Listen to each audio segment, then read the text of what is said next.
champions and the boxing superstars, where are you? I'm waiting, let's fight. I'm the most avoided boxer. The untouchable True School Sports Empire proudly presents something the boxing game's been missing. Hey, what's going on? It's your boy BT, and I came here to talk some boxing with the thousands of True School Sports subscribers. Alright, so I wanted to make a little bit of a follow-up video to the Lomachenko-Devin Haney fight because I've been getting a lot of comments from people saying, you know, BT, True School, you know, this is a close fight, and you can't call a close fight in boxing a robbery. But let me explain something to you guys.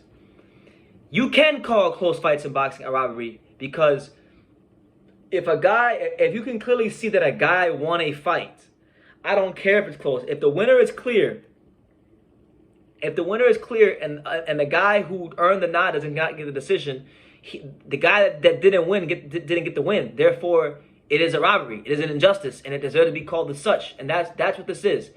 Devin Haney, you know, he had a hard time. I mean, this is a common theme in his career. It was the same thing when he fought Jojo Diaz, especially in those early rounds. And it was the same thing throughout the course of this fight, Lomachenko.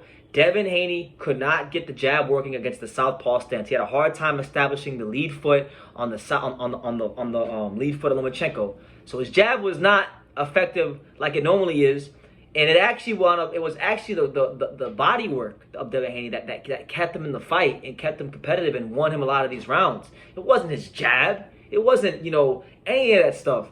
Devin's also a fighter that's not. He doesn't have a lot of feints. So he's not a fighter that has a lot of variation with his attack. When he commits to punches, he commits to punches. When he moves, he's committing to punches. Or he's trying to get out the way of something. He's not going to feint, sidestep, or any of that type of stuff. He's pretty much, you know, when it comes to the setups of boxing, the nuanced parts of boxing, he's a pretty basic fighter. But he's good at what he does. Like, he's great at what he does. He mastered what he does. You see what I'm saying?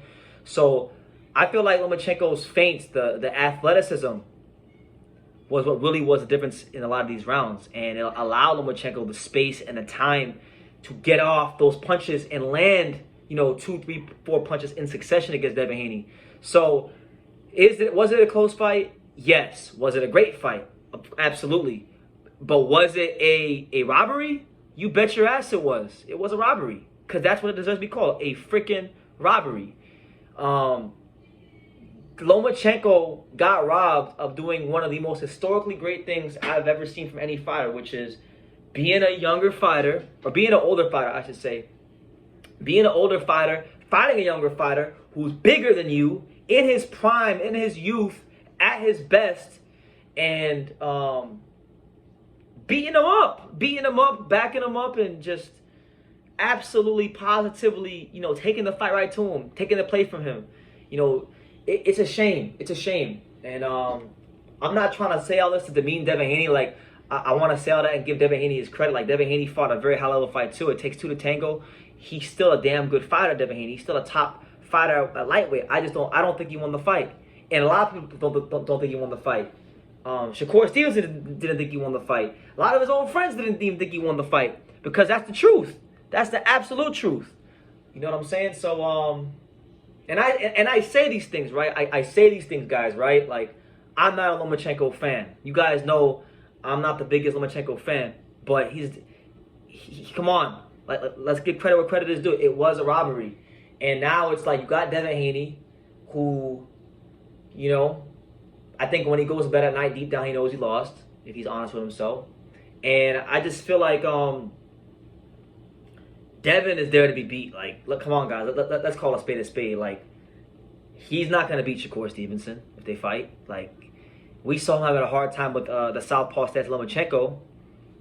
What's Shakur Stevenson? A southpaw. Is he an athletic southpaw like Lomachenko? Not quite. He's not the athletic fighter that Lomachenko is. But still a southpaw. And whether they're athletic or not, whether it was Jojo Diaz or Lomachenko, Devin Haney shown multiple times he has a hard time getting his jab going against the southpaw. And Devin Haney's best punch that he relies on, he lives and dies by, is the jab. If he can't get it going, you know, the chances of the opponent winning go dramatically higher. So he's not going to beat him. And Gervonta Davis, oh my God. May God be with him, because we've seen in the last fight, Ryan, you know, tank and box. he can slug, he can punch. He's got it all. I don't think Devin Haney could have any answer for Gervonta Davis. He may win a couple rounds early boxing, but what's gonna happen when he gets hit?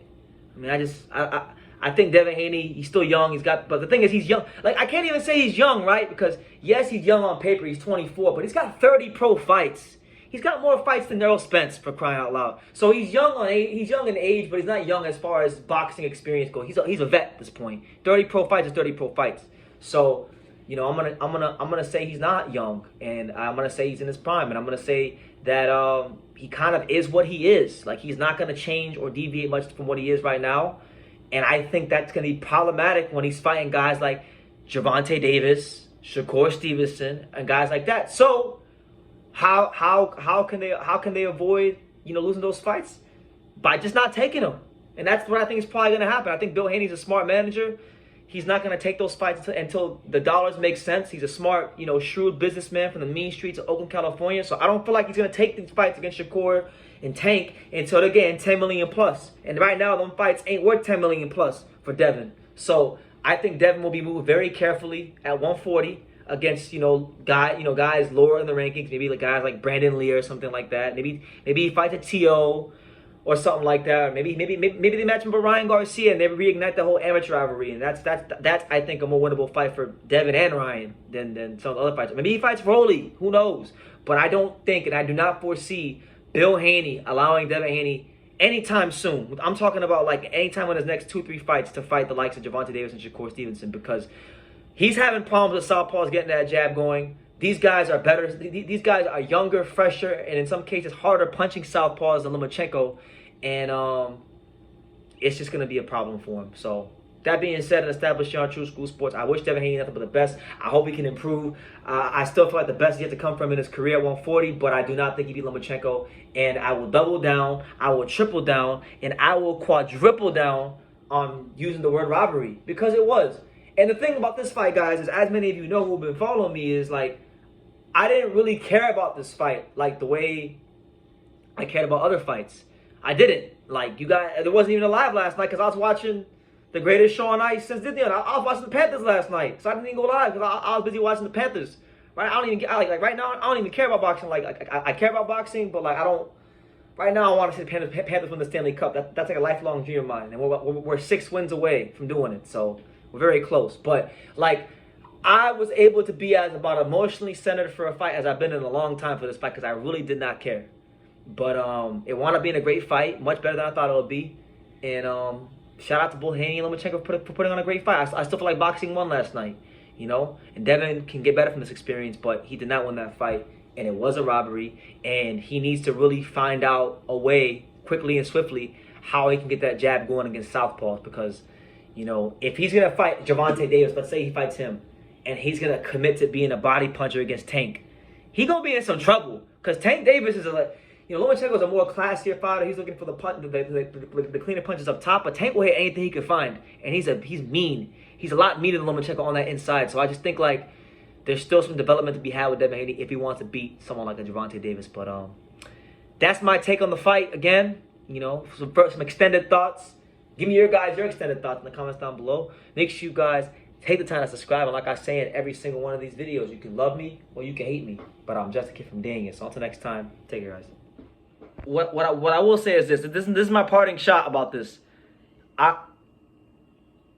feel bad for Lomachenko getting robbed, because he did get robbed, and I'm going to continue to use that word, but it's hard for me to really feel bad for him too much because I thought Jermaine Ortiz should have beat him. So is this things evening out? Maybe it is, but Jermaine Ortiz I thought beat Lomachenko, and nobody gave, for lack of a better term, nobody gave a fuck about Jermaine Ortiz. So it's just kind of hard to fully get sad for Lomachenko, but my heart goes out to him as it went out to Jermaine Ortiz when he got a decision against him that I don't think he deserved. So make of that what you will. Thank you for watching another video on the untouchable True School Sports Empire. We're here at the Hatanaka Boxing Gym in Nagoya, Japan. And for more great videos just like this one, make sure you guys click right here.